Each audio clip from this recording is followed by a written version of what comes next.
China में 2030 तक USA से भी ज्यादा क्रिश्चियंस होंगे। चाइना में यूएसए से ज्यादा है, अमेरिका से ज्यादा है। 2030 तक चाइना दुनिया की सबसे बड़ी क्रिश्चियन पॉपुलेशन वाली कंट्री बन सकती है। ये बात हम नहीं कह रहे हैं, बल्कि ये पर्ड्यू यूनिवर्सिटी के prominent sociologist of religion doctor Fenggang Yang के प्रोजेक्शंस हैं। 2030 में चाइना इस दुनिया का सबसे बड़ा क्रिश्चियन देश होगा। मालूम क्यों? आपको लगता है अमेरिका होगा, किसी को लगता है ये देश होगा। चाइना इस दुनिया का सबसे बड़ा क्रिश्चियन देश होगा। आज हम आपको दिखाएंगे कि कैसे आने वाले समय में चाइना देश एक मसीह देश कहलाएगा। जब आप पूरी सच्चाई को जानोगे तो आप सभी हैरान हो जाओगे। आप सभी उस वीडियो को पूरा जरूर देखें। पहले आप सभी उस वीडियो को देखिए, फिर हम आपसे बात करते हैं।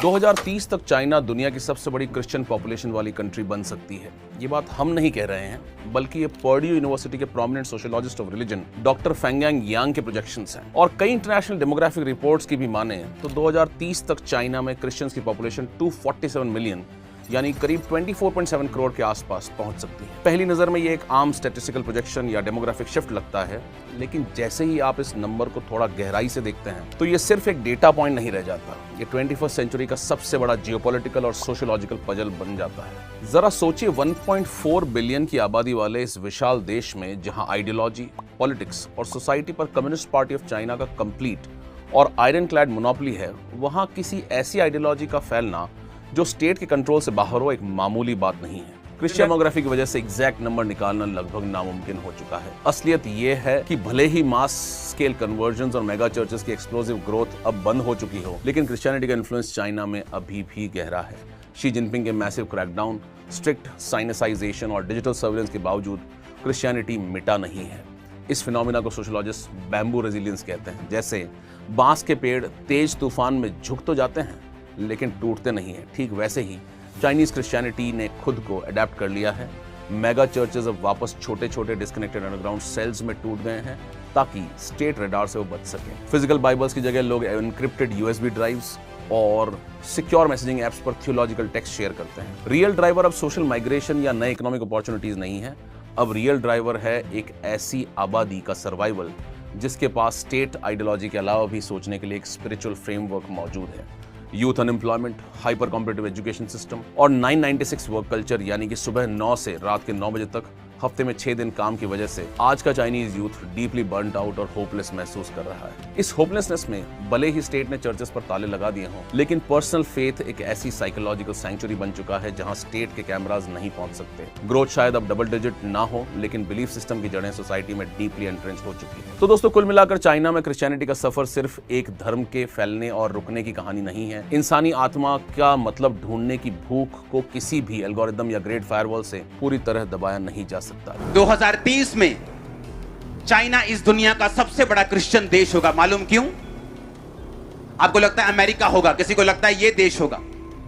चाइना इस दुनिया का सबसे बड़ा क्रिश्चियन देश होगा। चाइना में जितनी कंपनियां, जितने सीईओ, जितने अमीर लोग, जितने गरीब लोग, हर एक बंदा जितने स्पीड से यीशु मसीह में आ रहे हैं, मैंने कहा 2030 में चाइना इस दुनिया का सबसे बड़ा क्रिश्चियन देश होगा। चाइना सबसे बड़ा देश होगा क्रिश्चियन दुनिया का।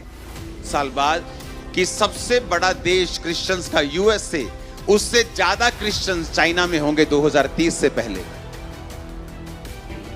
चाइना में इतने क्रिश्चियंस होंगे जितने यूएसए में नहीं है। 2030 तक चाइना में अमेरिका से भी ज्यादा क्रिश्चियंस होंगे।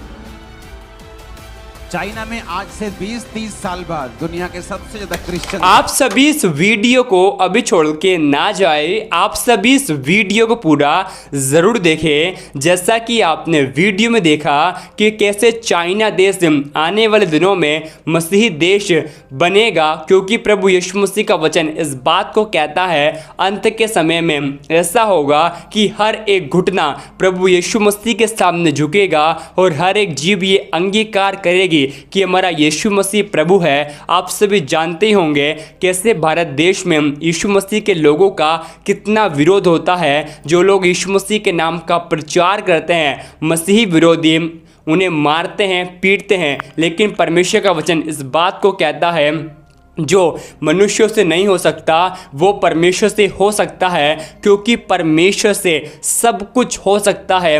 इस वीडियो को देखकर आप सभी क्या कहेंगे, आप हमें कमेंट में एक बार ज़रूर बताएं। जैसा कि आपने प्रभु यीशु मसीह के दास की बात को सुना होगा कि कैसे आने वाले 2030 में सबसे ज़्यादा क्रिश्चियन जो कि यीशु मसीह पर विश्वास करने वाले लोग हैं वो चाइना देश में होंगे। और परमेश्वर का वचन इस बात को कहता है कि परमेश्वर अपने दासों की बातों को सच में पूरी करता है। जो कुछ उनके मुख से परमेश्वर निकालता है उन्हें भूमि पर गिरने नहीं देता है, क्योंकि परमेश्वर का वचन इस बात को कहता है जो मनुष्य के लिए असंभव है वो परमेश्वर के लिए संभव है, क्योंकि परमेश्वर के लिए सब कुछ संभव है। मैं आपको बताना चाहता हूँ, जब आप यीशु मसीह पर विश्वास करते हैं तो लोग आपको बुरा भला कहते होंगे, लेकिन उस समय परमेश्वर के साथ आप बने रहें और परमेश्वर आपको बहुत ही बड़ा प्रतिफल देगा। परमेश्वर आपको बहुत ही ऊंचाई पर ले जाएगा, क्योंकि परमेश्वर का वचन इस बात को कहता है, धन्य हो तुम जब मनुष्य मेरे ही कारण तुम्हें निंदा करे, तुम्हें सताए, तब आनंदित और मगन होना, क्योंकि स्वर्ग में तुम्हारे लिए बहुत ही बड़ा प्रतिफल है। आप सभी इस वीडियो को एक लाइक कर दे, कमेंट में विश्वास से आमीन लिख दे।